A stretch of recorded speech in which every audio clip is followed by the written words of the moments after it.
আচ্ছা, রেকর্ডিং এর থাকলে কোনো আপত্তি নেই। না না না, আপত্তি নেই, সমস্যা নেই, করেন। তো হচ্ছে যে আপনার এই জুলাই আন্দোলনে শিক্ষার্থীদের উপর কি ধরনের প্রভাব পড়তে পারে? বিশেষ করে যারা হচ্ছে যে আ সহিংসতার সময় প্রতিবন্ধী হয়ে গিয়েছে। আচ্ছা, প্রথমত তাদের কাছে যেটা আহ, মূল সমস্যা হয়, তারা এই বিষয়টাকে প্রথমে মানিয়ে নিতে পারে না। হ্যাঁ, মানিয়ে নিতে পারে না। এটা একটা কারণ হচ্ছে যে আমাদের সমাজটা ওইভাবে তৈরি হয়নি। বাংলাদেশ বা আমাদের যারা একটু উন্নয়নশীল বা অনুন্নত কান্ট্রি, সেই দেশগুলোতে চারপাশের পরিবেশগুলো ওই প্রতিবন্ধিতার সাথে মানানসই না। সে হঠাৎ করে যখন প্রতিবন্ধী ব্যক্তি হয়ে যায়, সে ওয়াশরুমে গেলে সমস্যা হয়। ইনফ্রাস্ট্রাকচারাল যে বিষয়গুলো আছে, সে তার ঘরে চলাফেরা করতে পারে না, সে রাস্তায় চলাফেরা করতে পারে না। হ্যাঁ, দুই ধরনের বা দুই তিন ধরনের বাধা হয়। একটা হচ্ছে যে সে সামাজিক একটা বাধা, নানাজন নানা প্রশ্ন করে, কথা বলে। হ্যাঁ, এটা একটা সমস্যা তৈরি হয়। ইনফ্রাস্ট্রাকচারাল যে প্রাতিষ্ঠানিক যে বাধাগুলো আছে, সে আগে ইজিলি চলাফেরা করতো, আগে গাড়িতে উঠতে পারতো, আগে মোটরসাইকেল চালাতে পারতো, এখন সে এই কাজগুলো করতে পারছে না। যখন সে এইগুলো করতে পারছে না, তখন সে আর এটাকে মেনে নিতে পারে না। তখন সে আস্তে আস্তে নিজেকে গুটিয়ে ফেলে। হ্যাঁ, এইটা হয়। আর একটা হচ্ছে আহ, মানুষ, যেটা আমাদের যেটা চিরন্তন একটা স্বভাব, যে মানুষ যে সমস্যাটা যার থাকে, সেই সমস্যার জায়গায় প্রথম কোশ্চেন করে, প্রশ্ন করে।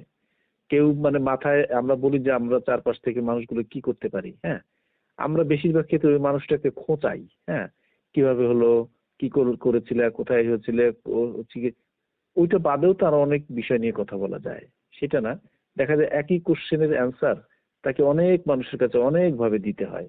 তো এই প্রশ্নের উত্তর দিতে দিতে দিতে ওই মানুষটা তখন মানুষের সাথে মেলামেশা বন্ধ করা, মানে কমিয়ে ফেলে, মানুষের সাথে মিশতে যায় না। এবং সে একটা সময়, ধরেন তার চোখ নাই। হ্যাঁ, যেমন আমরা একটা ডেটা পেয়েছি যে 450 জন মানুষ এই জুলাই আগস্ট আন্দোলনে তাদের দৃষ্টি সম্পূর্ণভাবে হারিয়েছে, দৃষ্টি প্রতিবন্ধী ব্যক্তি হয়ে গিয়েছে। তো এখন হঠাৎ করে একটা মানুষ যে পৃথিবীর আলো দেখতো, সে সবকিছু দেখতো, পড়াশোনা করতো, নিজে লিখতে পারতো, এখন সে দেখতে পাচ্ছে না, তার পড়াশোনা করতে পারছে না, অন্যের হেল্প নিয়ে করতে হচ্ছে। এটা সে কোনোভাবেই মেনে নিতে পারে না। হ্যাঁ, এবং আমরাও প্রাতিষ্ঠানিকভাবে তাকে সেইভাবে সহযোগিতা করতে পারি না, কারণ আমাদের তো ওই সেট আপটা নাই। একজন দৃষ্টি প্রতিবন্ধী মানুষ পড়াশোনা করবে, তার জন্য তো ওই বিশ্ববিদ্যালয়ে সেই সেট আপ নাই, শিক্ষা প্রতিষ্ঠানে সেই সেট আপ নাই। সেট আপটা যদি থাকতো, তাহলে কিন্তু সে মোটামুটি অতটা ভালনারেবল পজিশনে যেত না। আর একটা হচ্ছে যে আমাদের যে প্রপার চিকিৎসা, হ্যাঁ, চিকিৎসার ক্ষেত্রেও আমাদের অনেক ক্ষেত্রে ঘাটতি আছে। আমাদের দেশের চিকিৎসা সেবাও কিন্তু ওরকম মানে না যে খুব বেশি ভালো চিকিৎসা তারা পাচ্ছে। তবে যতটুকু শুনেছি যে জুলাই আগস্ট আন্দোলনে যারা সঠিকভাবে আবেদন করতে পেরেছে, তাদেরকে চিকিৎসার জন্য প্রয়োজনে দেশের বাইরেও নেওয়া হয়েছে, নেওয়া হচ্ছে, ব্যবস্থা গ্রহণ করা হচ্ছে। এইখানেও আমরা যে একটা তথ্য পেয়েছি যে এখানেও একটু ঝামেলা আছে, যে সত্যিকারের যে আহত, সত্যিকারের যে প্রতিবন্ধী হয়েছে, সে হয়তো সঠিক জায়গায় যেতে পারছে না, বা আমরাও তাকে খুঁজে পাচ্ছি না, সে হয়তো ওই সুযোগটা পাচ্ছে না। আবার অনেকে আছে যারা একটু কম আহত, খুব বেশি সমস্যা হয়নি, তারা সুবিধাটা বেশি পাচ্ছে। এই যে ইকুয়াল বা ইকুইটির জায়গায় সে কিন্তু ওই বঞ্চিত হচ্ছে। হ্যাঁ, এবং একটা পর্যায়ে সে মানসিক সমস্যাগ্রস্ত হচ্ছে। এবং এই মানুষগুলোকে যে শারীরিক চিকিৎসার পাশাপাশি যে মানসিক কাউন্সিলিংটা দরকার, সেই জায়গাটাও কিন্তু ঘাটতি আছে। আমরা তাকে, তার পা নষ্ট হয়ে গেছে বা পা ভেঙে গেছে, চোখ, দৃষ্টি প্রতিবন্ধী হয়ে গিয়েছে, আমরা তাকে চোখের চিকিৎসা করে ছেড়ে দিচ্ছি। এখন চোখের চিকিৎসার পাশাপাশি তাকে কিন্তু একটু মেন্টাল কাউন্সিলিং, মেন্টাল, মানসিক স্বাস্থ্যের বিষয়ে দেখা উচিত, এবং সেই ডাক্তারকেও দেখানো উচিত। এবং তাকে কিন্তু পাশাপাশি দুটো চিকিৎসাই নেওয়া উচিত, ফিজিক্যাল এবং মেন্টাল, এই দুইটা চিকিৎসা নেওয়া উচিত। কিন্তু মেন্টাল চিকিৎসাটা আমাদের দেশে খুবই ইগনোর করা হয়, এবং দেখা যায় যে মেন্টাল চিকিৎসাটা নেয় না, যার কারণে আস্তে আস্তে আস্তে আস্তে সে এটা হয়। এবং আমি ঈশ্বর না করুক, আমার কাছে কেন জানি মনে হয়, দেখবেন যদি ভালো ডেটা থাকে, যে এর মধ্যে থেকে কেউ কেউ সুইসাইড করবে।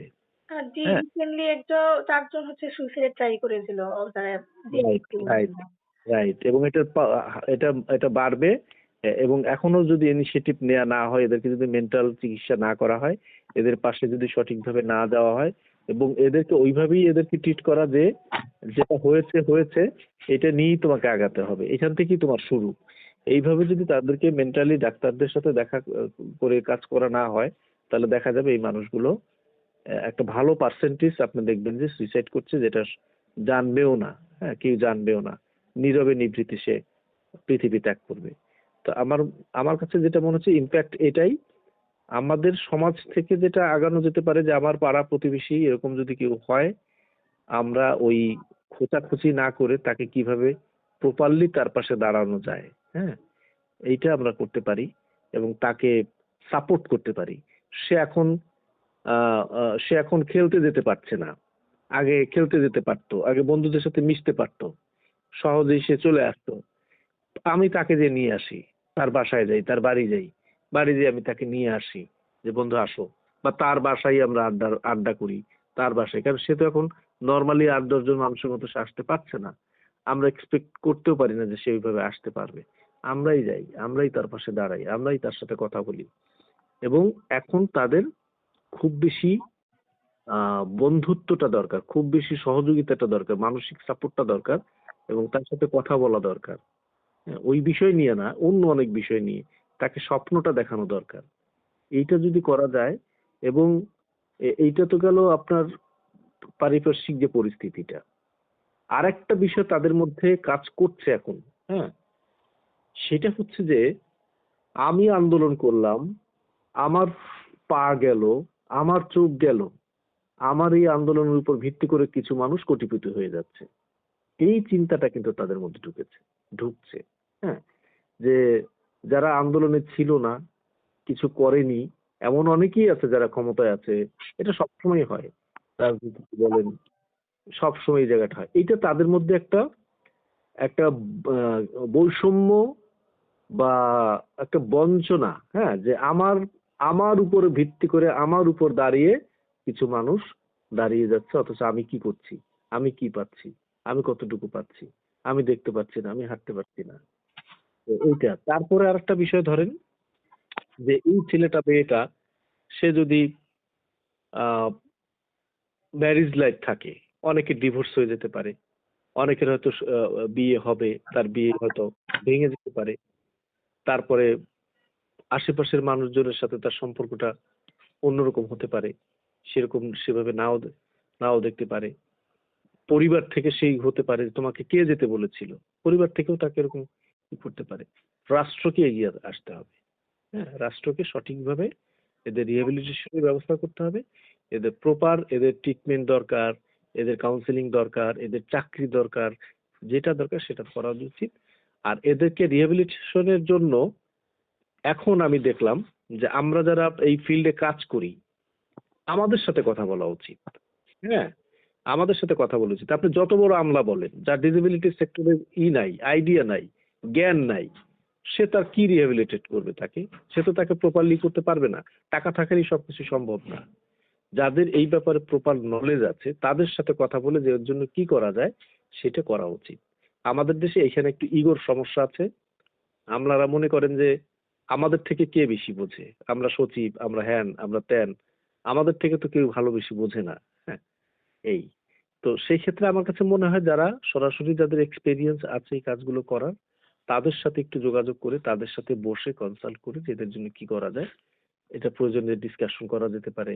তাদের সাথে আলাদা ইন হাউস মিটিং হতে পারে, কনসালটেশন হতে পারে এবং তাদের সাথে পরিকল্পনা করি তাদের তাদের জন্য সত্যিই যদি সমাজ কিছু করতে চায়, রাষ্ট্র যদি কিছু করতে চায়, এইভাবে করতে পারে। হ্যাঁ, এই সব দিক থেকে মোটামুটি আচ্ছা কাজ ব্যাপারে আমি করছেন। যদি আরেকটু বলতাম আসলে যে আপনার আসলে এই যারা হচ্ছে যে মূলত হচ্ছে যে সরাসরি প্রতিবন্ধী হলো তাদের জন্য আসলে আমাদের বাংলাদেশের উচ্চ শিক্ষা ব্যবস্থা কতটা প্রস্তুত আছে তাদের গ্রহণ করার জন্য?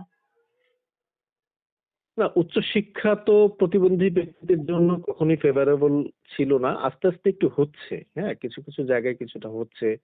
যেমন ধরেন আমাদের যে আইইআর ডিপার্টমেন্ট, তারপরে তারপরে ধরেন আমাদের ঢাকা বিশ্ববিদ্যালয় কলা ভবন বা অন্যান্য বিল্ডিং গুলো অ্যাক্সেসিবল হচ্ছে, তারপরে কিছু কিছু সুযোগ সুবিধা বাড়ছে, কিন্তু ওই অর্থে আসলে এই চ্যালেঞ্জটা রয়েই গেছে। হ্যাঁ, আর উচ্চশিক্ষার থেকেও বড় কথা যে উচ্চশিক্ষা কোনো না কোনো ভাবে পাশ করে হয়তো সে বের হচ্ছে, কিন্তু বের হয়ে কি করছে? সে তো চাকরি পাচ্ছে না, জব মার্কেটে তো তার চাকরি নাই, তাহলে সে উচ্চশিক্ষা নিয়েই বা কি করবে? এখন তো ফ্যাসিলিটিসটা খুব একটা নাই যেটা থাকা দরকার। হ্যাঁ, এখন আমাদের রাইটার পারমিশন নিতে হয় একজন দৃষ্টি প্রতিবন্ধী মানুষের জন্য। আপনার তার নিচের ক্লাসের রাইটার, সেটা পারমিশন নিয়ে কত ধরনের কত হ্যাসেল তাদেরকে পোহাতে হয়। সুতরাং এগুলো এখনো তো ইজি হয় নাই। হ্যাঁ, তারপর হচ্ছে যে আপনার সব প্রতিষ্ঠান তো এখনো অ্যাক্সেসিবল না, সব শিক্ষা প্রতিষ্ঠান এখন অ্যাক্সেসিবল না, সব ক্লাসরুম অ্যাক্সেসিবল না।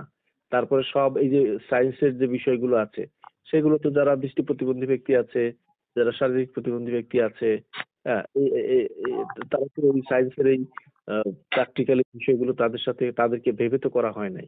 একটা ইউনিক, অর্থাৎ ইউডিএল যেটা, ইউনিভার্সাল ডিজাইন লার্নিং যেটা, সেটা তো নেই আসলে।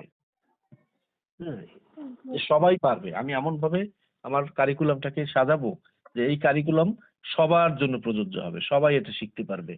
তো আমাদের কারিকুলাম তো সেরকম না, আমাদের কারিকুলাম ম্যাক্সিমাম হচ্ছে যে একটা ধাঁচে সাজানো, সবাই দেখতে পারবে, সবাই হাঁটতে পারবে, সবাই পড়তে পারবে, সবাই বুঝতে পারবে, এইটাকে কেন্দ্র করে এটা করা হয়েছে। কিছু মানুষ কম বুঝবে, কিছু মানুষ বেশি বুঝবে, কিছু মানুষ আহ, এটা দেখতে পারবে না, সেইভাবেই তো এটা সাজানো হয় নাই, বা সেরকম ডকুমেন্টস, সেরকম ম্যাটেরিয়ালস তো আমাদের নাই। তারপর তো জব সেক্টর আছে, সেটা তো আরো চ্যালেঞ্জিং একটা জায়গা। আচ্ছা, এদের অন্তর্ভুক্তির জন্য আসলে বাংলাদেশের যে নীতি বা কাঠামো কি মানে আছে কিনা, এদের কোনো না, বুঝিনি, আপনার শব্দ হচ্ছিল তো, আবার যদি একটু বলেন।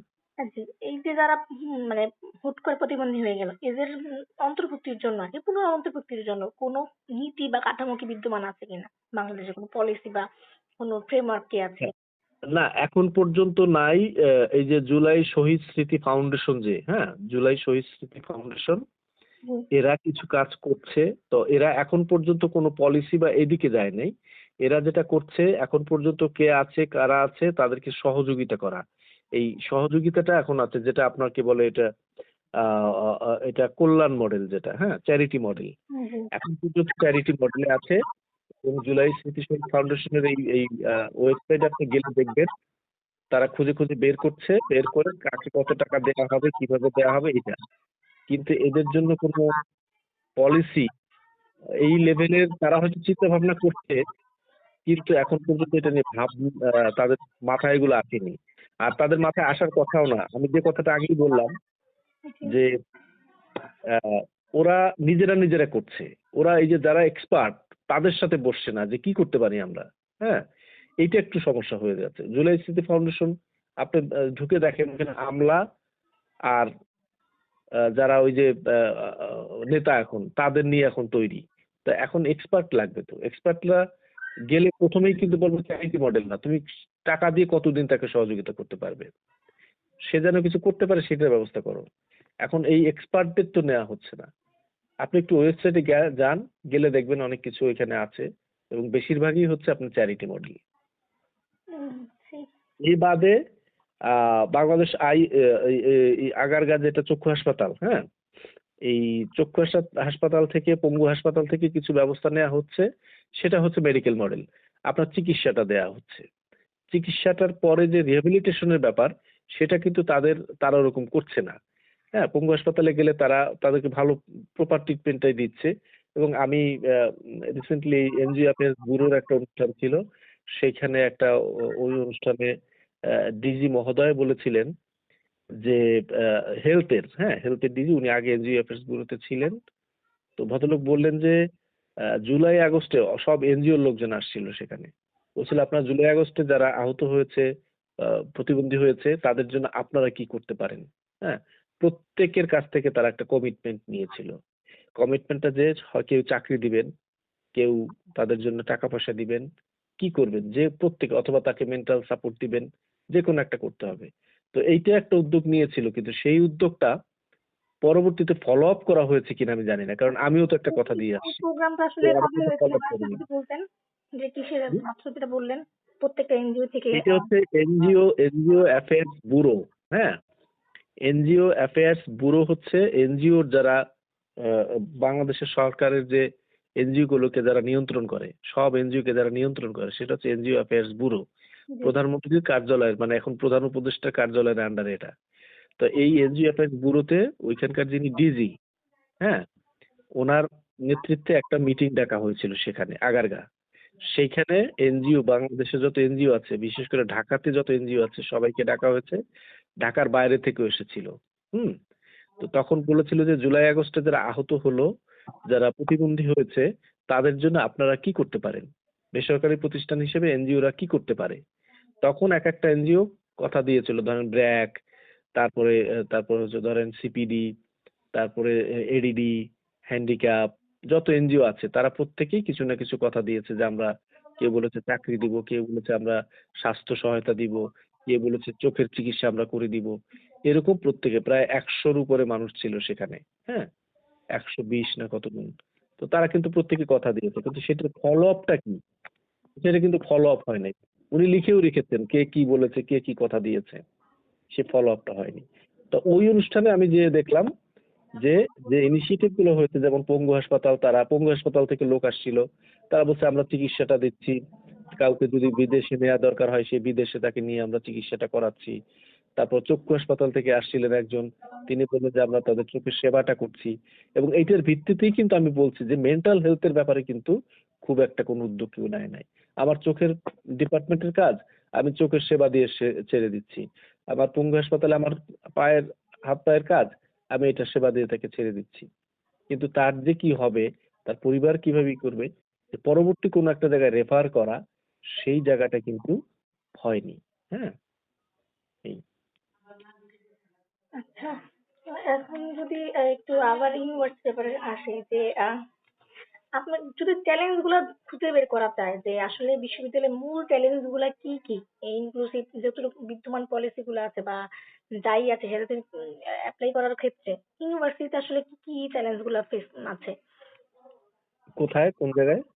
আহ বিশ্ববিদ্যালয়গুলোতে আসলে যদি তাদেরকে ইনক্লুসিভ বিশ্ববিদ্যালয়গুলোতে বিশ্ববিদ্যালয়গুলোতে মূল চ্যালেঞ্জটা হচ্ছে যে, ধরেন যদি কারো মৃদু মাত্রার প্রতিবন্ধিতা থাকে, হ্যাঁ, শারীরিক বা কিছু, মূলত মেইন চ্যালেঞ্জটা হয় দৃষ্টি প্রতিবন্ধী যারা, তাদের, যারা দৃষ্টি হারায়। হ্যাঁ, তারা ওইখানকার পড়াশোনা করা, আগে যারা দৃষ্টি প্রতিবন্ধী ছিল, ধরেন আগে থেকেই যারা ছিল, তারা তো ধরেন ব্রেইল ব্রেইল জানে। হ্যাঁ, তারপরে ধরেন তারা ওই দৃষ্টি প্রতিবন্ধী ব্যক্তিদের যে শিক্ষাটা, সেই শিক্ষার সাথে তারা কোপ আপ করতে পেরেছে। কিন্তু এই ছেলে বা মেয়েরা, এরা তো হঠাৎ করে কোপ আপ করতে পারবে না। এ এতদিন রিডিং পড়েছে, এখন তাকে পড়তে হচ্ছে ব্রেইলে, আগে তাকে ব্রেইলটা শিখতে হবে। তারপর ধরেন অডিও ভিডিও, হ্যাঁ, এরা সাধারণত অডিও অডিও দিয়ে পড়ে, যে অডিও কাউকে দিয়ে অডিও করায়, বইটা বা কোনো একটা প্রশ্নের উত্তর অডিও করায়, সেটা শোনে, শুনে তারপর তারা লেখে। এটা হচ্ছে সিস্টেম। এখন সে কাকে দিয়ে অডিও করাবে, সেই অডিও সে শুনবে, শুনে আবার সে রাইটার পারমিশন করবে।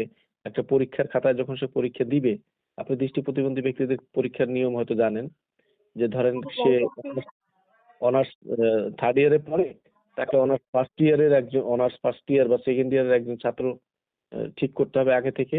তারপরে তাকে এক্সাম বোর্ডে জানাতে হবে যে আমি একে দিয়ে পরীক্ষা দেওয়াতে চাই, এক্সাম বোর্ড তাকে অনুমতি দিবে। এখন দেখা গেল যেদিন পরীক্ষা, সেদিন সেই যে রাইটার পারমিশন যা নেওয়া হলো, সে বললো আমি আজকে থাকতে পারবো না। এখন অন্য কাউকে নিয়ে কিন্তু সেই পরীক্ষাটা দিতে পারবে না, কারণ তার তো পারমিশন নাই।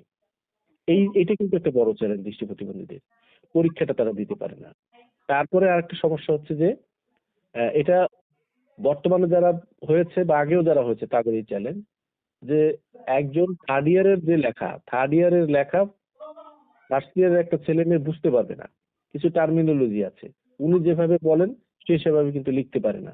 আর উনি যে ভুল লিখছেন না সঠিক লিখছেন, এটা তো সে জাস্টিফাই করতে পারছে না। হ্যাঁ, অর্থাৎ এটা নির্ভর করছে রাইটার কি লিখছে, সেইটার উপরে নির্ভর করছে। এই- এইটা একটা বড় চ্যালেঞ্জ।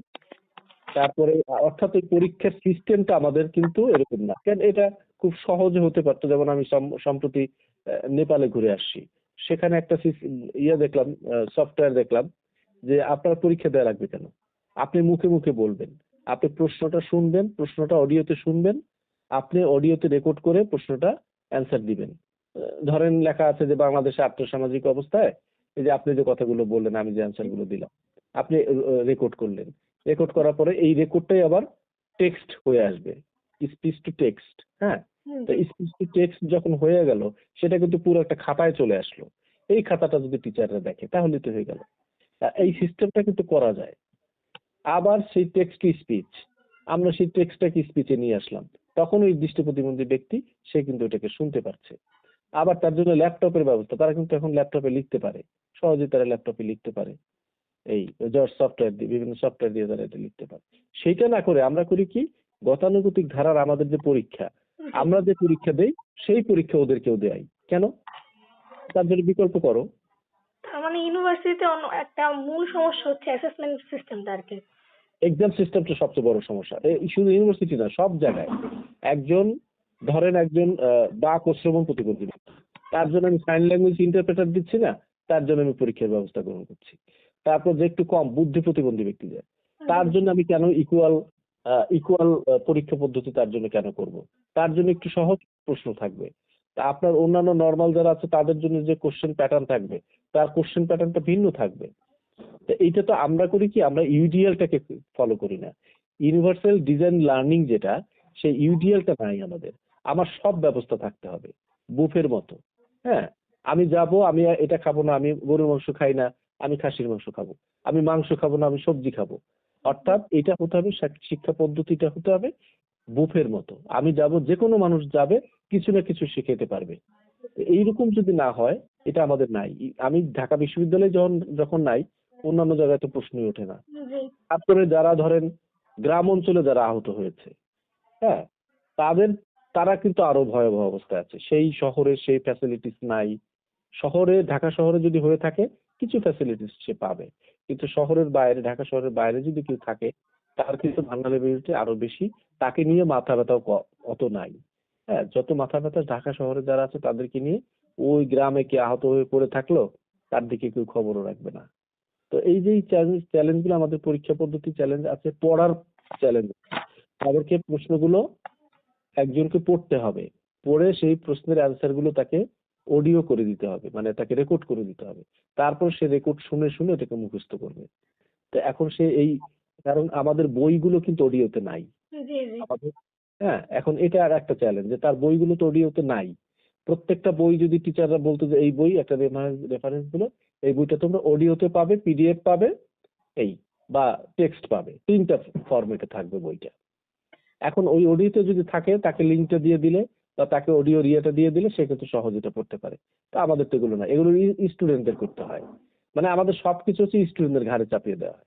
ইউনিভার্সিটি থেকে এগুলো থাকতে হবে যে তোমার এই সিলেবাস, এই সিলেবাসের এই লেখা, এই পড়া, অন্তত বেসিক কিছু জিনিস যদি অডিওতে থাকে, অডিওতে তারা সহজেই দিতে পারে। পৃথিবী এখন অনেক এগিয়ে গেছে, অনেক দেশে এরকম কিন্তু তাদের পরীক্ষা পদ্ধতি, তাদের লার্নিং মেথড, তাদের এইগুলো কিন্তু আছে। কিন্তু আমাদের এইগুলো এখনো ভাবাই হয়নি। আমরা এখন সেই মানধাতারা বলে পরীক্ষা নিয়ে, ইভেন ঢাকা বিশ্ববিদ্যালয়ের সেই মানধাতারা বলে পরীক্ষা নিয়ে ব্যস্ত, নতুন কিছুই নাই। জি আসলে আমি একজনের সাথে কথা বলেছিলাম। তিনি হচ্ছে যে বুলেটের স্পিনটা লাগার কারণে এক চোখ হচ্ছে পুরোপুরি মানে অন্ধ, এক চোখ পুরোপুরি নেই, আরেক চোখে তো সামান্য দৃষ্টি আছে, মানে চশমা দিয়ে দেখতে হয় আর কি। তো তাকে যখন বললাম যে আপনি তো পুরোপুরি অডিওটা শিফট করতে পারেন, তো উনি আসলে শিফটটা হচ্ছে বলতেছে যে আপু চোখে দিয়ে থেকে পড়লেই ভালো লাগে, আসলে অডিওটা কেমন যেন লাগে কানের মধ্যে। তো এইটা আসলে কিভাবে অ্যাডজাস্ট করা যায় যদি, মানে উনি আসলে নিতে চাচ্ছেন না ব্যাপারটা, নতুন যে একটা অডিও ব্যাপারটা উনি বলছেন আমার চোখ দুটো গেছে। আমি বললাম যে এক চোখে দেখলে তো তোমার এই চোখের মধ্যে অনেক চাপ পড়বে, আস্তে আস্তে এই চোখে দৃষ্টি যতটুকু আছে এটাও চলে যাবে। মানে এটা ডাক্তাররা বলেছেন আর কি, ওকে বলে দিয়েছে যে যেহেতু এক চোখে পুরোপুরি দৃষ্টি নেই, আরেক চোখে যদি মানে আরেক চোখে মানে সামান্য দৃষ্টি আছে, তো সেটাতে চাপ দিয়ে পড়াশোনা করলে তো দেখা যাবে তার ওইটুকু চলে যাবে, এরকম আর কি আমার ব্যাপার। তো তাকে যখন বললাম যে তুমি হচ্ছে তাহলে বই ইয়ে করো, বইটা অডিও করে পড়ো, বা হুম টেক্সট মোবাইলটা হচ্ছে তুমি না স্ক্রল করে তুমি হচ্ছে অডিও মোডে নিয়ে যাও।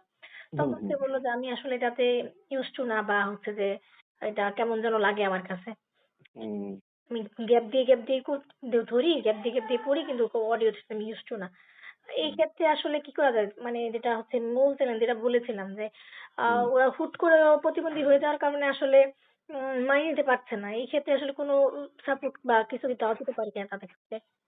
সাপোর্ট ওইটি কাউন্সিলিং করা ভালো ভালো কাউন্সেলিং। কাউন্সিলিং করে কাউন্সিলিং করে তাদেরকে বোঝানো যে দেখো তোমার এইটার দ্বারা এই ক্ষতি হতে পারে, তবে তাকে চাপিয়ে না দেয়া, সে যেটা স্বাচ্ছন্দ্য বোধ করে। জি, জি। আমরাও কিন্তু কখনো কখনো নো ওয়েতে চলি সবসময়, হ্যাঁ। আমি যদি স্যামসাং ব্যবহার করি, আমি পরবর্তী ফোনটা ওই স্যামসাং এ কেনার চেষ্টা করি, কারণ ওইটা আমার করতে ইউজ করতে করতে করতে ওটার প্রতি একটা সবকিছু জানি ফাংশন গুলো, নতুন কিছু আসলে কিন্তু আমরা সেটাকে ইজিলি জি। গ্রহণ করি না, এটা আমাদের হিউম্যান নেচার, হ্যাঁ। তো এখন তাকে ওইটাকে তাকে আমরা আসলে স্বাভাবিকভাবে হয়তো তাকে বোঝাতে পারবো না, তাকে কাউন্সিলিং করে করে বোঝাতে হবে যে তোমার এটার দ্বারা কিন্তু এই ক্ষতিটা হতে পারে তোমার। হুম, তো এই জি। ক্ষতিটা যদি তাকে বেশি ইম্পোজ করা যায়, তাকে যদি ক্ষতিটাকে বেশি তার সামনে তুলে ধরা যায়, তাহলে হয়তো সে এটা কি করতে পারে। আর ওটার মধ্যে একটা হয় কি, ও ক্ষতিটা নিয়ে তখন আর ভাবে না, ক্ষতিটা নিয়ে ভাবে জীবনে আর কি ক্ষতি হবে, ক্ষতি তো হয়েই গেছে, আর কি হবে হোক, হুম, হুম, হুম। এরকম একটা চিন্তা ভাবনা এসে চলে যায়, হ্যাঁ। যে এত বড় ক্ষতি তো হয়েই গেছে, আর কি হবে। তো সেইটাকে তাকে ওই কাউন্সিলিংটাই তাকে আসলে ওইখান থেকে তাকে আনতে পারে, ফিরে একটা নতুন একটা জায়গা থেকে নিয়ে আসতে পারে। আদারওয়াইজ আসলে কাউন্সিলিং ছাড়া এই ক্ষেত্রে আমার কাছে মনে হয় আর সেকেন্ড অপশন আছে হয়তো, কিন্তু কাউন্সিলিংটি সবচেয়ে বড় ফার্স্ট প্রায়োরিটি আমার কাছে। আচ্ছা, আসলে অনেক ধরনের সাপোর্টের কথা বললেন, যেমন অ্যাসেসমেন্ট সিস্টেম একটা সাপোর্ট দরকার, মেন্টাল সাপোর্ট দরকার। কিন্তু যদি ওই যে একাডেমিক ক্ষেত্রে যদি বলি, এখন তার জন্য ক্রুশাল সাপোর্ট গুলো কি কি? ভিজুয়াল বা ফিজিক্যাল ডিসেবিলিটি, বা হচ্ছে যারা শ্রবণ প্রতিবন্ধী হয়েছেন, তাদের কথা চিন্তা করে যদি বলি, তাদের একাডেমিক্যালি এখন সবচেয়ে বেশি সাপোর্ট কি দরকার? একাডেমিক্যালি এখন যে সাপোর্টটা দরকার, সেজন্য পরীক্ষাটা ঠিকভাবে দিতে পারে, জি, এবং সেজন্য তার তাকে তার সাবজেক্ট গুলো হয়তো আগে টিচাররা তার খোঁজ খবর রাখতো না, যে ভালো পড়াশোনা করবে সে ভালো রেজাল্ট করবে, তো জি, তার দিকে একটু এক্সট্রা কেয়ার করা প্রয়োজন, একজন শিক্ষককে তার সাথে অ্যাসাইন করে দেয়া, তার খোঁজ খবর রাখা, তার পড়াশোনার খবরটা রাখা, তার পরীক্ষাটা কখন দিবে না দিবে সবকিছু তাকে একটু গাইড করা, অর্থাৎ ওয়ান ম্যান ওয়ান টিচার। হ্যাঁ, এই থিওরিতে যদি যাওয়া যায়, যে তার তার সাথে একজন শিক্ষককে অ্যাসাইন করে দেয়া, এবং সেই তার কাউন্সিলিংটা করলো, সেই তাকে নিয়ে একটু আলাদা করে বসলো, সেই তাকে পড়ালো, তাহলে হয়তো সে পরীক্ষাটা দিতে পারবে, এবং তাকে একটা হোপ দেখানো যে তুমি পরীক্ষা দিলে পাশ করলে তোমার একটা ভালো ভবিষ্যৎ হবে, তুমি ভালো একটা চাকরি পাবে, সেই চাকরিটার নিশ্চয়তাও তাকে দিতে হবে। সে কিন্তু ধরে বসে আছে, সে পাশ করলে কি হবে, সে তো এখন প্রতিবন্ধী, সে তো চাকরি পাবে না, এটা কিন্তু সে ধরে বসে আছে, জি, হ্যাঁ। সুতরাং এই জায়গাটা তাকে একটা হোপ দিতে হবে যে না, তুমি তুমি পাবে, তুমি চাকরি পাবে, তোমাদের জন্য এখন অনেক এই সরকার অনেক কিছু করছে, হ্যাঁ। সে কিন্তু একটা একটা দোটানায় আছে। আবার এটা নিয়েও অনেকে আছে, যারা জুলাই আন্দোলন করেছে, তারা এই ভয়েও আছে যে একটা নির্বাচিত সরকার আসলে তাদের কি হবে, হ্যাঁ। অন্তর্বর্তী সরকার তো তাদেরকে যথেষ্ট প্রায়োরিটি দিচ্ছে, নির্বাচিত সরকার আসলে তাদের কি হবে, এটা নানা কিছু নিয়ে কিন্তু তারা এখন ভাবছে। তার ভাবনার জগৎটা কিন্তু আমরাও জানি না।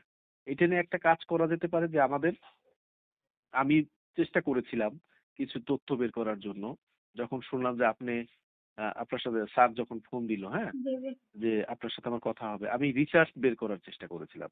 ইনফ্যাক্ট বাংলাদেশের রিসার্চ খুব কম, বাংলাদেশের রিসার্চ এই নিয়ে কোনো রিসার্চ নাই। জি, জি, বাংলাদেশের বাইরের একটা রিসার্চ কি একটা পেলাম, সেটা আমার কাছে অথেন্টিক মনে হলো না। এটা নিয়ে একটা রিসার্চ দরকার এখন ইমিডিয়েটলি ঢাকা বিশ্ববিদ্যালয় পারে। এই আমি যে কথাগুলো বললাম, জি, তারা আসলে এরকম ভাবছে কিনা, আমি আমি আমি কথা বলছি আমার কাজের অভিজ্ঞতার ভিত্তিতে, হ্যাঁ। জি, জি, যারা হঠাৎ করে প্রতিবন্ধী হয়ে যায়, তারা কি হয়, যেহেতু আমার কাজের একটা অভিজ্ঞতা আছে। কিন্তু সত্যি তাদের মধ্যে এখন কোন ঘটনাটা ঘটছে, তারা কি ভাবছে, এটা নিয়ে তাদের উপরে অন্তত একটা র্যান্ডম স্যাম্পলিং করে অন্তত 200-300 ছাত্রছাত্রীর সাথে কথা বলে জি, একটা এবং তারা কি চায়, হ্যাঁ, এইটা যদি করা যায়, এইটাই একটা প্রপার সলিউশন। আমার মনে হয় একটা গবেষণা দরকার ইমিডিয়েটলি। সেইটা হলে সেইখান থেকে কিছু সুপারিশ বা তাদের চাওয়াটা তারা কিন্তু বললে সবচেয়ে ভালো হয়। আমার কাছে মনে হয় এইটা বিশ্ববিদ্যালয় থেকে কিছু টাকা বাজেট নিলেও এটা আপনার বাজেটে সমস্যা হয় না। আইএনজিও বসে আছে টাকা নিয়ে। কিন্তু কেউ সেই টাকাটাকে করছে না, কেউ ভালোভাবে প্রপোজাল দিচ্ছে না যে আমরা এটা নিয়ে একটু গবেষণা করতে চাই, এটা তো কেউ করছে না। এইটা করা দরকার। যে আমি গবেষণা করতে যেয়ে হচ্ছে সমস্যায় পড়েছি যেটা সেটা হচ্ছে যে তাদের তো মানে নর্মালি রিসার্চ করে যেটা সুবিধা হয় সেটা হচ্ছে ধরেন স্কুলে রিসার্চ করলে বা কোনো প্রতিষ্ঠানতে রিসার্চ করলে এক জায়গা থেকে ধরেন আমি ডাটা পাচ্ছি বা ইয়ে করছি। তো এই হুম ক্ষেত্রে হচ্ছে যে আমার ওই প্রতিবন্ধী মানুষদের খুঁজে বের করতে এখানে হুম আমার একটু বেগ পোহাতে হচ্ছে। কারণ হচ্ছে যে সবাই তো এক জায়গায় নেই। একেকজন একেক জায়গায় আছেন। নিজের নিজ, নিজ বাসায় আছেন। কেউ, কেউ মানে বাংলাদেশের বিভিন্ন জেলায় চলে গেছেন। ঢাকায় হুম যারা আহত হয়েছে তারা ঢাকায় নাই আর। যার, যার হুম বাসায়। হুম হুম হুম হুম হুম একজন হুম হুম। নীলফামারীতে, একজন ইয়েতে। তো এইজন্য হচ্ছে যে তাদের মানে প্রত্যেকের কাছে গিয়ে, গিয়ে ডাটা পাওয়ার চেয়ে যে 200-300 ডাটা পাওয়ার জন্য টাফ হয়ে যাচ্ছে। টাকা লাগবে, ওই যে টাকা, হুম, এখানে হুম, বড় বাজেট বাজেট আছে। লাগবে। বাজেট আপনাকে আছে। আপনি যে কাজটা করছেন, জি। আপনাকে প্রথমেই কাজের শুরুতে যদি আপনি একটা করতেন, প্রপোজাল লিখতেন, একটা হুম, কনসেপ্ট নোট দাঁড় করাতেন, আপনি হয়তো করছেন আপনার একাডেমিক প্রয়োজনে, তাই না? জি, জি। কিন্তু এইটা যদি ইউনিভার্সিটি থেকে একটা প্রপোজাল দাঁড় করাতো যে আমার 10 জন ছেলে মেয়ে এটির উপরে একটা রিসার্চ করবে, হুম, ওয়ার্ল্ড ব্যাংকে আপনি করেন, ওয়ার্ল্ড ব্যাংকে আপনি প্রপোজাল পাঠান যে আমার এইটা এই জন্য টাকা লাগবে। এখন আপনি যে ওয়েতে করছেন, হ্যাঁ, এটা তো আপনি এই ওয়েতে হয় কি, প্রপারলি আপনি জিনিসটা হয়তো ওইভাবে তুলে আনতে পারবেন। কারণ আপনার তো ধরেন এখন বাগেরহাট যেতে হবে আপনার, জি, তা এখন বাগেরহাট যেতে হলে আপনি কি এটার জন্য যে টাকা লাগবে সেটা দিবেন। তারপরে যে আমি আপনার সাথে কথা বলছি, ধরেন আমি কথা বলছি, অসীম স্যার আমাকে বলেছে, স্যারের সাথে আমার ভালো সম্পর্ক, আমি হয়তো আপনাকে বলে দিয়েছি, কিন্তু এত সময়ও কিন্তু আপনাকে খুব ফ্রিলি কেউ দিবে না। জি, হ্যাঁ, জি, জি, অবশ্যই। সুতরাং আপনাকে ওই ওই এক্সপার্টদের কথা যখন আপনাকে শুনতে হবে, হুম, তাকেও কিন্তু একটা পেমেন্টের একটা অপশন থাকে জি, সব জি, জি। জায়গায়। যে স্টুডেন্টসের সাথে আপনি কথা বলবেন, হ্যাঁ, আমরা ডাটা কালেকশনে যেটা করি, সেই স্টুডেন্টের সাথেও আপনাকে কিছু একটা, তাহলে আপনাকে সে ফ্রিলি কথা বলতে পারবে। তারপর তাদের নিয়ে একটা এফজিডি করতে হবে, সেখানে একটা কষ্ট আছে। তাদের 10 জনকে নিয়ে বসলেন, তাদের নিয়ে একটু বসালেন, বসিয়ে কিছু কথা বললেন, একটা এফজিডি করলেন। এফজিডি করলে দেখবেন যে তাদের আলোচনার মধ্যে দিয়ে আপনি বেশ কিছু ফাইন্ডিংস পেয়ে গেলেন। এখন খুব সংক্ষেপে আপনি যেটা করতে পারেন, আপনার এই রিসার্চটাকে আরেকটু স্ট্রং করার জন্য, স্ট্রেনথেন করার জন্য, আপনি ঢাকাতে যারা আছে, জি, কিছু টাকা খরচ হলে অন্তত 8-10 জনকে নিয়ে যদি একটা জায়গায় বসেন, বসে যদি তাদের কাছ থেকে একটা এফজিডি করেন, এফজিডি রেজাল্টটা যদি আপনি এখানে তুলে আনতে পারেন, আমার মনে হয় আপনার এই এই এই এই যে কাজে আপনি হাত দিয়েছেন, এটা এটা অনেক বড় একটা কাজ। হ্যাঁ, অনেক জি। বড় একটা কাজ। সেটা কিছুটা হলেও আপনি, আমি যেগুলো বললাম তার পাশাপাশি আপনি দেখবেন সরাসরি কিছু এক্সপিরিয়েন্স আপনি পাবেন। আমি সরাসরি ইন্টারভিউ নিয়েছিলাম আরকি। তো হ্যাঁ হ্যাঁ। ইন্টারভিউ নিয়েছিলাম ২ জনের। আর মানে একজনের ফোনে নিতে হয়েছে। আর বাকি ২ জন বাকি আছে। ৫ জনের আজকে কেস হুম স্টাডি করার চেষ্টা করছিলাম আরকি এখানে। হুম হুম হুম হুম হুম কেস হুম। স্টাডি করার চেষ্টা করছিলাম। আর এখানে ওই এফজিডি করলে আর একটা রেজাল্ট আপনি পাবেন। কারণ একজনের কথা শুনে আরেকজনের, অনেকে আছে যে কথা বলতে চায় না, হ্যাঁ, জি, জি, বুঝতে পেরেছি। ইন্ট্রোভার্টেড। তো যখন 5 জন 10 জন একসাথে হবে তখন দেখা যাবে তারা আবার তাদের স্মৃতিগুলো বলা শুরু করে দিবে। বুঝতে পেরেছি। এই এইটা হচ্ছে চ্যালেঞ্জ। আসলে টাকা লাগবে, আমাদের গবেষণার জন্য টাকা লাগে, এটা হচ্ছে মেইন সমস্যা। আমার তো ট্রাভেল কস্টটাও দেওয়া লাগবে আমার সেক্ষেত্রে। হ্যাঁ, আপনার ট্রাভেল করা, তারপরে ফোনগুলো, অনেক টাকা খরচ হয় এর পিছনে। আচ্ছা, তাদের এই অবস্থার উপর ভিত্তি করে আপনার কি কোনো নীতিগত কোনো পরামর্শ বা সুপারিশ দিবেন কিনা? যারা হচ্ছে পলিসি মেকার তাদের জন্য আপনি কি সুপারিশগুলো দিবেন? পলিসি মেকারদের তো জীবনে তো অনেক সুপারিশ করলাম, আসলে খুব বেশি সুপারিশ তারা শোনেও না, কাজেও দেয় না। আমাদের পলিসি মেকারদের মেইন সমস্যা কি জানেন? পলিসি মেকারদের একটা সমস্যা না, সমস্যা হচ্ছে তারা ট্রান্সফার হয় ফ্রিকোয়েন্ট। ধরেন আজকে যে আছে কালকে সে নাই। হ্যাঁ, এই পদগুলো খুব ট্রান্সফার হয়, যার কারণে হয় না। তারপর আমি বলবো আমাদের কিছু আইন আছে, বিশেষ করে আমাদের প্রতিবন্ধী ব্যক্তির অধিকার ও সুরক্ষা আইন আছে, একটা কর্ম পরিকল্পনা আছে, সেইটা নিয়ে একটা গাইডলাইন, খুব চমৎকার গাইডলাইন আছে যে কাকে কিভাবে ইনক্লুশনে আনতে হবে, সেগুলো আছে। আর এই ঘটনাটাকে স্পেসিফিক যদি বলি, তাহলে একটা আইন যদি নাও হয়, অন্তত একটা শর্ট 2 পেজের একটা ডকুমেন্টস যদি হয়, 2-3 পেজের একটা ডকুমেন্টস, একটা গাইডলাইন যদি হয়, সরকার থেকে যদি একটা সার্কুলার আসে যে এদেরকে কিভাবে কিভাবে রিহ্যাবিলিটেট করা যায়, তাদের চিকিৎসার জন্য কি করা যায়, একটা সুনির্দিষ্ট গাইডলাইন থাকতে হবে সরকারের। সরকার কিন্তু সুনির্দিষ্ট কোনো গাইডলাইন নাই। এরকম একটা গাইডলাইন থাকলে সেই গাইডলাইনটা যদি সব ইউনিভার্সিটি, সব যারা সার্ভিস প্রোভাইডার তাদেরকে দেয়া হয়, জি, দেয়া হলে দেখা যাবে তারা সেইটা অনুসারে অন্তত কিছু পালন করবে। সরকারের পরিপত্র না আসা পর্যন্ত কেউ কোনো কাজ করে না। হ্যাঁ, জি, মুখে মুখে কিন্তু কোনো কাজ হয় না। ইমিডিয়েটলি বসে সরকারের উচিত অন্তত পলিসি না হোক, একটা একটা সুনির্দিষ্ট একটা গাইডলাইন থাকুক এদেরকে কিভাবে এদেরকে এদের চাকরি কিভাবে হবে, এদের পড়াশোনা কিভাবে হবে, সবকিছু নিয়ে অন্তত 2-3 পেজের একটা গাইডলাইন হয় এবং সেটা সার্কুলার আকারে সরকারের রেসপেক্টিভ ডিপার্টমেন্ট থেকে রেসপেক্টিভ প্রতিষ্ঠানগুলোতে পাঠানো। এবং শিক্ষা মন্ত্রণালয় থেকে পাঠালো আপনার শিক্ষা প্রতিষ্ঠানগুলোতে, জি। সমাজ কল্যাণ মন্ত্রণালয় থেকে পাঠানো হলো সবগুলো জেলা উপজেলা সমাজ কল্যাণ অফিসে, তো তাদেরকে তারা কিভাবে সহযোগিতা করবে, এটা একটা। আর একটা হচ্ছে আমাদের কিছু সেফটি নেট প্রোগ্রাম আছে, হ্যাঁ, সেই গাইডলাইনে কিন্তু এগুলো আসতে পারে যে আমাদের এই সেফটি নেট প্রোগ্রাম গুলো কিভাবে ইনক্লুসিভ করা যায়, এদের এদের জন্য কিভাবে করা যায়। অনেক আপনার ভিজিডি ভিজিএফ 1 টাকা 1 টাকার চাল বা নাকি 10 টাকার চাল, তারপর যে এরকম অনেক 129-30টার মতো এই সেফটি নেট প্রোগ্রাম প্রত্যেকটা বাজেটে থাকে। এখন এই সেফটি নেট প্রোগ্রাম গুলো আপনি ইনক্লুসিভ করেন যে এই সেফটি নেট প্রোগ্রাম অন্তত 5% বা 1% এদেরকে দেওয়া হবে। হ্যাঁ, আপনি একটি বাড়ি একটি খামার বলেন বা যত প্রকল্প আছে এই প্রকল্পগুলোতে এদেরকে ঢুকান, এদেরকে সুযোগ সুবিধাগুলো দেন। এখন গাইডলাইন না হলে কিন্তু আপনাকে কেউ এই পলিসি মেকারদের উপর আবার এটাই দাবি যে তারা এই গাইডলাইন করুক একটা এবং তাদেরকে এখানে ইনক্লুড করুক এবং সেফটি নেট প্রোগ্রাম যেটা আছে সেইখানে তাদের ইনক্লুড করুক। যদিও তারপর হচ্ছে হ্যাঁ, বলেন। আহ, চাকরির ক্ষেত্রে যেমন ধরেন চাকরির ক্ষেত্রে তাদেরকে একটা আহ, আপনার কোটা না হোক অন্তত তাদেরকে একটা বিভিন্ন প্রতিষ্ঠানগুলোর সাথে কথা বলে যে এদেরকে আপনি নিয়োগ দেন, যেটা এনজিও অ্যাফেয়ার্স ব্যুরো করেছিল, তাদের সাথে কথা বলেছিল যে আপনারা কে কি করতে পারবেন, এরকম কর্পোরেট যারা আছে তাদের সাথে বসুক যে আপনারা এদেরকে রিহেবিলিটেট করেন। কত আমাদের প্রতি এতে যদি সরকারের টাকা লাগে না, সরকার যদি উদ্যোগ নেয়, বেসরকারি অনেকেই আছে আপনার এই যে যারা বড় বড় প্রতিষ্ঠানগুলো আছে গ্রুপ অফ কোম্পানি যারা আছে তাদেরকে যদি বলা হয় যে আপনি 10 জনের সহযোগিতা করবেন, হ্যাঁ। তো এখন এইটা নিয়েও ওই যে শহীদ স্মৃতি ফাউন্ডেশনের যে তথ্য পেলাম সেখানেও নাকি নানা ঝামেলা। আপনার আহত হচ্ছে একজন, টাকা পাচ্ছে আর একজন, জি জি। তারপরে মারা গেছে একজন, সেটার ওয়ারিশ 10 জন দাঁড়িয়ে গেছে। হুম, এখন এই যে ঘটনাগুলো ঘটছে এগুলো প্রপার তদন্ত দরকার, তদন্ত হয়ে যে সঠিকভাবে যে পাওয়া দরকার সেই যেন এটা পায়, সেই যেন সুবিধাটা পায়।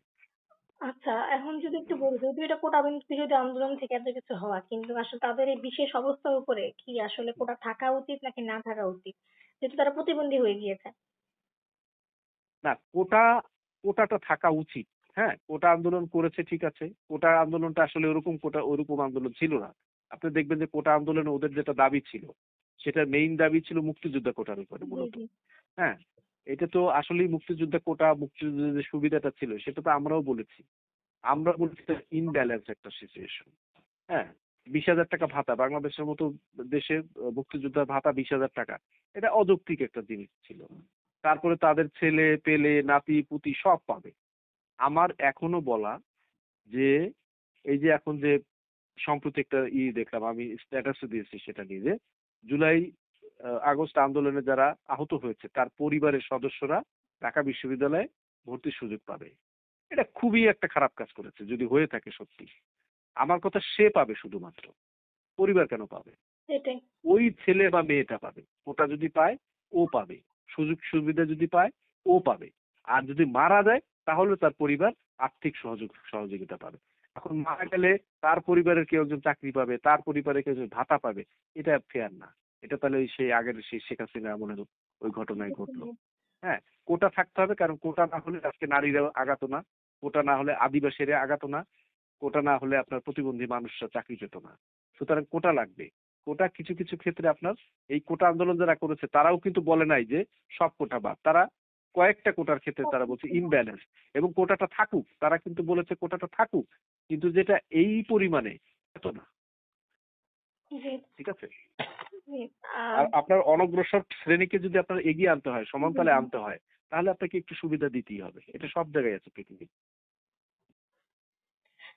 আচ্ছা, যেটা হচ্ছে যে আরেকটু যদি প্রশ্ন করি যে এই ক্ষেত্রে শিক্ষকদের কি কোনো প্রশিক্ষণ বা সহায়তা পেলে কি ভালো হতো কিনা, শিক্ষকদের যদি আমরা। শিক্ষকদের তো প্রশিক্ষণ অবশ্যই লাগে। আসলে আমরা বলি না যে শিক্ষকদের আপনার অ্যাসাইন শিক্ষক যারা আছেন, হ্যাঁ, জি জি। যে আপনার যে শিক্ষক তাকে সহযোগিতা করবে, যেটা বললাম যে একজন শিক্ষককে তার আন্ডারে দেওয়া উচিত। জি জি। এখন সেই শিক্ষকের দেখা গেলো এই ব্যাপারে কোনো জ্ঞান নাই, নলেজ নাই। অন্তত প্রত্যেকটা ডিপার্টমেন্টের 1-2 জন শিক্ষককে এই ডিজেবিলিটির উপরে তার করা উচিত, বিশেষ করে আমাদের যে আইইআর এর যে কোর্সটা হচ্ছে। তো আমি তো মনে করি ঢাকা বিশ্ববিদ্যালয়ের সব শিক্ষকের উচিত এই কোর্সটা করা, ঠিক আছে। তারপর অন্যান্য প্রফেশনাল যারা আছেন তো তাদের অন্তত ডিজেবিলিটির উপরে একটা কোর্স তাদের করা উচিত, প্রশিক্ষণ থাকা উচিত। ইনক্লুসিভ কারিকুলাম, ইউডিএল, এটির উপরে তাদের একটা থাকা উচিত।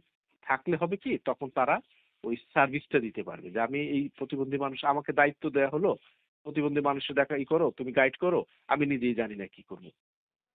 কারণ তার সাথে কথা বলার ধরন আলাদা, তার সাথে আচরণ ধরা আলাদা, তাকে টাচ করার ধরন আলাদা। এগুলো যদি আপনি না জানেন তাহলে তো হিতে বিপরীত হবে, জি, জি। তাই না বলেন? আচ্ছা, এনজিও গুলো এখানে কিভাবে হেল্প করতে পারে? মানে শিক্ষা প্রতিষ্ঠানের সাথে এনজিও গুলো কি হেল্প করতে পারে? এই যে মাঝখানে যে একটা গ্যাপ তৈরি হয়ে গেছে এডুকেশনাল, এই গ্যাপটা আসলে এই যে পলিসি যেগুলো আছে এগুলো ইমপ্লিমেন্ট হচ্ছে না। এই ক্ষেত্রে যেটা বললেন যে অনেক কিছু করা হচ্ছে না আইন থাকা সত্ত্বেও। তো এই ক্ষেত্রে আসলে এনজিও গুলো কিভাবে হেল্প করতে পারে? এনজিও গুলো যেটা করছে, এনজিওর মতো কাজ করে যাচ্ছে, হ্যাঁ। জি, তারা আইন পালনের জন্য সরকারের সাথে বসছে, সরকারকে ফোর্স করছে, সরকারে তাদের ইনফ্লুয়েন্সার হিসেবে তারা কাজ করছে। জি, এখন এনজিওর সাথে আমাদের শিক্ষা প্রতিষ্ঠানের সম্পর্ক কখনোই ছিল না জি, জি, এবং এখনো নাই। শিক্ষা প্রতিষ্ঠান এনজিও যদি একসাথে কাজ করত তাহলে হতো কি, এরা এদিক থেকে পোস্ট করতো, এরা ওদিক থেকে পোস্ট করতো, তাহলে দুটো অ্যালাইন হয়ে কাজটা করতে পারতো, কিন্তু সেটা তো আমাদের নাই। আবার এনজিও কিন্তু আপনার ধরেন আমার আমার যে প্রতিষ্ঠান, আমি যে প্রতিষ্ঠানে কাজ করি সেই প্রতিষ্ঠানের কাজের ধরন এক, অন্য প্রতিষ্ঠানের কাজের ধরন আর এক। জি, এখন আপনি যেটা নিয়ে কাজ করবেন, ধরেন আপনি এমপ্লয়মেন্ট নিয়ে কাজ করবেন, তাহলে এমপ্লয়মেন্ট নিয়ে কাজ করলে যেটা করা যেতে পারে, এমপ্লয়মেন্ট নিয়ে কোন কোন এনজিও কাজ করছে ঢাকা শহরে, এই প্রতিষ্ঠান কাজ করছে। তাহলে এমপ্লয়মেন্ট নিয়ে আর কারা কাজ করছে, এই কর্পোরেট হাউসগুলো কাজ করছে। এর সাথে আপনার বিশ্ববিদ্যালয়কে যুক্ত করে আপনি একটা সেমিনার করতে পারেন, একসাথে বসতে পারেন এবং তারা একটা ইউনাইটেড জায়গায় আসতে পারে। যে যেমন ধরেন একটা মডেল সৃষ্টি করতে পারেন। মডেলটা কিরকম? বিশ্ববিদ্যালয় বললো যে আমি আমার জায়গা থেকে কিছু ক্যান্ডিডেট দিব। বিশ্ববিদ্যালয়ের কাজ হচ্ছে রিসোর্স তৈরি করে দেয়া। একটা ছাত্র ছাত্রীকে তৈরি করে দিয়ে বিশ্ববিদ্যালয়ে পাঠিয়ে দিল। বিশ্ববিদ্যালয়ে পাঠালো কাকে? কর্পোরেট হাউস থেকে। কর্পোরেট হাউস তাকে নিল। হ্যাঁ, এনজিও কি করলো, তার কি কি সুবিধা, তার হেলথের লাগতে পারে, তার অন্যান্য সুযোগ সুবিধা লাগতে পারে, তার আইনি সহযোগিতা লাগতে পারে, সেই সাপোর্টটা তার করলো। এইটা অর্থাৎ যে যার জায়গা থেকে যদি সাপোর্টটা করে তাহলে কিন্তু হয়ে যায়। আবার যারা চাকরি দিবে তারাও কিন্তু বিশ্ববিদ্যালয়কে বলতে পারে যে আপনারা যে শিক্ষাটা দিচ্ছেন আমাদের চাকরির ক্ষেত্রে এই কোয়ালিটি গুলো লাগে। আপনি দেখেন বিশ্ববিদ্যালয়ের শিক্ষা অনেক ক্ষেত্রেই কিন্তু চাকরির ক্ষেত্রে কাজে লাগে না, যার কারণে এই কোচিং করতে হয়। জি, আমার কথা, একটা ছেলে বা মেয়ে বিশ্ববিদ্যালয়ে পাশ করার পরে তাকে কোচিং করতে হবে কেন? কারণ হচ্ছে আমাদের বিশ্ববিদ্যালয়ের শিক্ষা ওই চাকরির সাথে অ্যালাইন না। হ্যাঁ, অ্যালাইন না। আমার চাকরি এক ধরনের, আমি পড়ছি আর এক ধরনের। তো সুতরাং এইখানে একটা গ্যাপ আছে। এনজিও আর ইউনিভার্সিটি গুলো মূলত যে এই জায়গাটাতে কাজ করতে পারে চাকরির যে হ্যাঁ, গ্যাপটা। একসাথে কাজ করতে পারে তো। এনজিও চাকরির ক্ষেত্রে কাজ করতে পারে, স্বাস্থ্যের জায়গায় কাজ করতে পারে এবং চাকরির ক্ষেত্রেই বেশি কাজ করতে পারে। কারণ বিশ্ববিদ্যালয় তো সাপ্লাই দিচ্ছে, প্রতি বছর হাজার হাজার ছেলে মেয়ে সাপ্লাই দিচ্ছে। এখন তাদের জন্য কি দরকার, তাদের কোন শিক্ষাটা দরকার, সেইটা এনজিও গাইড করতে পারে যে চাকরির জন্য এই জিনিসগুলো দরকার, আপনারা এদেরকে এই বিষয়গুলো শেখান। আচ্ছা, এখন যদি একটু মনোভাব বা আচরণগত ব্যারিয়ার গুলো নিয়ে যদি বলি, আপনার কি মনে হয় যে মানে কি ধরনের মানে রোল প্লে করতেছেন? ভালো নাকি খারাপ? বা খারাপ হলে এটা কিভাবে দূর করা যায়? এই যে আচরণগত ব্যারিয়ারের কথা বলতেছিলাম, যে অ্যাটিটিউডাল ব্যারিয়ার। আচরণগত ব্যারিয়ারের জন্য প্রথমত দরকার অ্যাওয়ারনেস। আমাদের একটা অ্যাওয়ারনেস দরকার যে মানুষের সাথে শুধু আপনার প্রতিবন্ধী মানুষের সাথে এরকম না, একজন নারীর সাথে কি আচরণ করতে হবে আমরা জানি না। হ্যাঁ, একজন বয়স্ক মানুষের সাথে কি আচরণ করতে হবে আমরা জানি না। এবং এই আচরণগত দিকগুলো আমাদেরকে আরো অ্যাওয়ারনেস করতে হবে, মানে অনেক অনেক প্রচার করতে হবে, প্রচার চালাতে হবে এবং কিছু কিছু ক্ষেত্রে একটু সরকারের যে পলিসি লেভেলে যারা করছে, ল এনফোর্স এজেন্সি যারা আছে তাদেরকে আরেকটু শক্ত হতে হবে। শক্ত হয়ে কিছু কিছু ক্ষেত্রে মানে আইনি ব্যবস্থাও নেওয়া দরকার যে আচরণের দিক থেকে। তারপর বিশ্ববিদ্যালয়গুলো আচরণের দিক থেকে তারা এইটাকে একটা ক্লাসে সেশনে তারা এই বিষয়গুলো নিয়ে আলোচনা করতে পারে। কার সাথে কি ব্যবহার করতে হবে, কোন শব্দটা কার জন্য ব্যবহার করতে হবে। আমাদের শব্দগুলো আমরা সঠিকভাবে ব্যবহার করতে পারি না, এগুলো তো শব্দচয়ন। শেখানো হয় না। হ্যাঁ, শব্দ চয়ন এগুলো নিয়ে ক্লাসে কোনোদিন শেখানো হয়েছে? কোনোদিন শেখানো হয় নাই। যে জি। একজন প্রতিবন্ধী, একজন শারীরিক প্রতিবন্ধী মানুষকে কি বলবে, একজন দৃষ্টি প্রতিবন্ধী মানুষকে কি বলবে, একজন বাক প্রতিবন্ধী মানুষকে কি বলবে, জানে না তো। বিশ্ববিদ্যালয়ের শিক্ষকরাই জানে না। এখন না জানলে তারা কি শেখাবে? সুতরাং এটা ক্লাস সেশনে আসা উচিত, এটা কারিকুলামে আসা উচিত, যে কি আচরণ করবে, একটা মেয়েকে বা নারীকে কি বলে ডাকবে, তার সাথে কি আচরণ করবে, কোন ব্যবহারটা করবে। হ্যাঁ, এই একজন কৃষকের সাথে কিভাবে আচরণ করবে, একজন রিক্সাওয়ালার সাথে কি, এই আচরণগত নৈতিক শিক্ষা তো আমাদের নাই, না প্রাইমারিতে আছে, না হাই স্কুলে আছে, না কোথাও নাই। সুতরাং এই শিক্ষাগুলো আমাদের একদম প্রাইমারিতেই থাকা উচিত। হুম। আচ্ছা, সেই আপনি ক্ষেত্রে থেকে যদি একটা কথা বলি যে অনেক কিছু তো বললেন, এই ক্ষেত্রে যদি আপনাকে যদি একটা স্ট্র্যাটেজি ডিজাইন করতে দেওয়া হয়, আপনি কোন 3টা জিনিসকে প্রায়োরিটি দিবেন? মানে শীর্ষ 3টা জিনিস। শীর্ষ কোন জায়গা, পলিসি লেভেলে? জি, আসলে এই যে মানে প্রতিবন্ধী হওয়া যে মানে শিক্ষার্থীদের, এদের যদি আমি আমার এডুকেশনে ফিরিয়ে আনতে চাই, এই জন্য যদি আপনাকে দায়িত্ব দেওয়া হয় যে একটা ন্যাশনাল স্ট্র্যাটেজি ডিজাইন করা বা একটা কৌশল ডিজাইন করা, যার মাধ্যমে হচ্ছে তাদেরকে ফিরিয়ে আনা যাবে, তাহলে হুম, আপনার হুম। 3টা প্রায়োরিটি কি থাকবে? আমার প্রথম প্রায়োরিটি থাকবে পরিবার এবং ওই ছাত্রছাত্রী যে, হ্যাঁ, তাদের কাউন্সিলিং। এটা আমি প্রথম আনবো। কাউন্সিলিং। হ্যাঁ, কাউন্সিলিং একদম প্রথম। তাকে এবং তার পরিবারকে, শুধু তাকে কাউন্সিলিং করলে হবে না, তাকে আমি কাউন্সিলিং করলাম, পরিবার তাকে দিল না। পরিবার মনে করলো সে আর একটা ঝামেলায় পড়তে পারে। হ্যাঁ, সে দেখতে পারে না যদি আর একটা হাঁটতে যেয়ে যদি আবার পা ভেঙে দেয়। এই সুতরাং পরিবারকে বোঝাতে হবে। 2, তৃতীয় হচ্ছে যে তাকে যে প্রতিষ্ঠানে দিব সেই প্রতিষ্ঠানকে প্রিপেয়ার করতে হবে, তৈরি করতে হবে। ঠিক আছে? এই জি। প্রতিষ্ঠানকে তৈরি করতে হবে। প্রতিষ্ঠানকে তার অর্থাৎ প্রতিষ্ঠানকে তৈরি করা কিন্তু সহজ একটা বিষয় না। এর সাথে অনেক কিছু আসবে। তার শিক্ষককে প্রশিক্ষণ দিতে হবে। তার ক্লাসরুমকে অ্যাক্সেসিবল করতে হবে। তার কারিকুলাম অ্যাক্সেসিবল করতে হবে। তার সে পরীক্ষা পদ্ধতি অ্যাক্সেসিবল করতে হবে। এই প্রতিষ্ঠানকে অ্যাক্সেসিবল করা। 3, তার যে রিহ্যাবিলিটেশন দরকার, সেই স্কুলে আসবে, কলেজে আসবে, বিশ্ববিদ্যালয়ে আসবে, তার তো একটা খরচ আছে, তাই না? এই ফাইন্যান্সিংটা তাকে করতে হবে। যদি 3টা বলি তাহলে এই 3টেই আমি বলব। জি, ধন্যবাদ। আপনি কি আরো কিছু যোগ করতে চান? না, আর যোগ করা বলতে তারপরে আমাদের যে ওই যে বললাম একটা গাইডলাইন করা, যদি সম্ভব হয় খুব দ্রুত বসে এটা গাইডলাইনটা করা দরকার এবং সেই অনুসারে একটা সার্কুলার আসা, একটা নির্দিষ্ট সার্কুলার আসা উচিত, এটা নিয়ে সরকারের প্রজ্ঞাপন আসা উচিত যে তাদেরকে সঠিক নির্দেশনা দিয়ে যে তাদেরকে কিভাবে রিহ্যাবিলিটেট করা যায় এবং তাদেরকে কিভাবে সহযোগিতা করা যায়। ধন্যবাদ।